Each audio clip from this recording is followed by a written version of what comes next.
সনাতন ধর্মের অন্তত ৩০,০০০ তীর্থযাত্রী নিয়ে শত শত ট্রলার আর নৌকার এই মিছিল ছুটছে দুবলার চরে। উদ্দেশ্য বিশ্ব ঐতিহ্য সুন্দরবনের শতবর্ষী রাস উৎসবে যোগদান।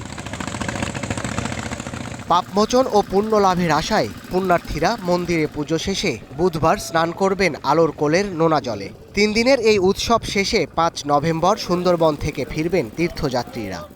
এই রাস পুজো উপলক্ষে আমরা দেশ বিদেশ থেকে অনেক ট্রলার এখানে একত্রিত হয়েছে, হাজার হাজার লোক। রাসলীলা সেখানে আমরা সম্পূর্ণ করে আমরা 3 দিনের মতো চলে যাই।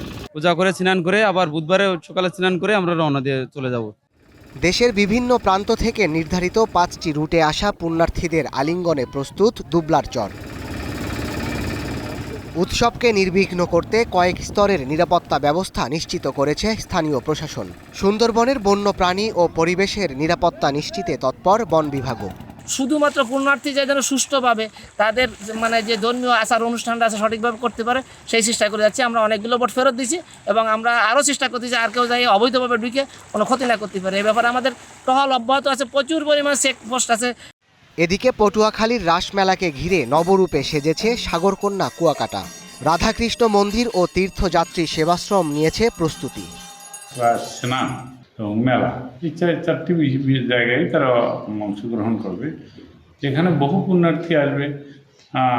আমরা প্রায় লক্ষাধিক পুণ্যার্থী আসবে বলে আমরা মনে করি। উৎসবটিকে ঘিরে ভক্ত, সন্ন্যাসী, দর্শনার্থী ও পর্যটকদের ভিড়ে কুয়াকাটা সৈকত পরিণত হবে মিলন মেলায়। তাই অনাকাঙ্ক্ষিত ঘটনা এড়াতে তৎপর প্রশাসন। এই উপলক্ষে আমাদের বেশ কিছু ফোর্স ওখানে ডিপ্লয়মেন্ট থাকবে এবং আমাদের ওখানে মোবাইল পার্টি যেমন থাকবে, পিকেট ডিউটি সেরকম পিকেট ডিউটি থাকবে, ডিএসবি সাদা পোশাক ডিউটি থাকবে, ডিবি ওখানে ডিউটি করতে। সব মিলে এই দুটো ভেন্যুতে আমাদের জেলা পুলিশের নেতৃত্বে এখানে আমরা খুব নির্বিচ্ছিন্ন একটা সিকিউরিটি ব্যবস্থা ইনশিওর করছি। মঙ্গলবার শুরু হতে যাওয়া কুয়াকাটার রাসমেলা চলবে 7 নভেম্বর পর্যন্ত। Sadat Shahed, star news.